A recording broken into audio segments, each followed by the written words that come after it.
विश्व खाद्य उत्पादन पई फसल रे रोग पोक नियंत्रण कृषक मानक पई एक आह्वान। विश्व खाद्य उत्पादन शतकड़ा 10 भाग क्षति एई रोग पोक आक्रमण पई होइथाय। विशेष भावे भारत भली विकासशील राष्ट्रगुड़िक एहार शिक्षा और व्यवस्थाकरणर अज्ञता जोगु एभली जंत्रणा को आपणेबाकु बाध्य हेउचंती। एहार एकमात्र उपाय औषध प्रयोग आउ अति भरोसायोग्य एवं कम खर्च रे रोगमुक्त करने एक अघोषित युद्ध बोडो लेपन। बहुवर्षीय फल गछर गंडी बा कांडरे हेउथिबा रोग गुड़िकर परिचालना पई एहा एक अमोघ उपाय। बहुत वर्ष फील्ड रे थिबा जोगु से कांड भाग रे विभिन्न प्रकार रोग पोक गुड़िक लगी जाए। से आम रक्षा करने आम बोडो पेस्टिंग करे। बोडो पेस्टिंग कले से विभिन्न प्रकार रोग जेभली कि फाइटोप्तरा रसस्राव से गुड़ाक हम ना। प्रति वर्ष बोडो पेस्टिंग करवा दरकार। बोडो लेप प्रयोग पूर्व गछर मूल को सफा करदेवा उचित एवं गंडी को मध्य धोईदेवा दरकार पड़े।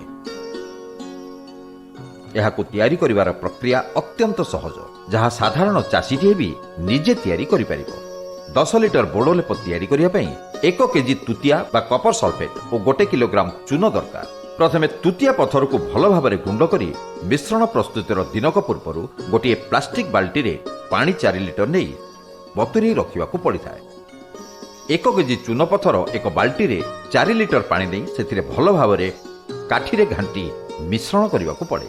पूर्व राति रे बतुरी थिबा तुतिया पानी को आउ थरे भल भाव घांटी दिया जाए। एई मिश्रण को अलग अलग प्लास्टिक बाल्टी रे छाणी नेबा दरकार और समान 5 लिटर करने पई अल्प किछि पानी मिसई 2टी जाक द्रवण को भल भाव घांटीबा दरकार पड़े।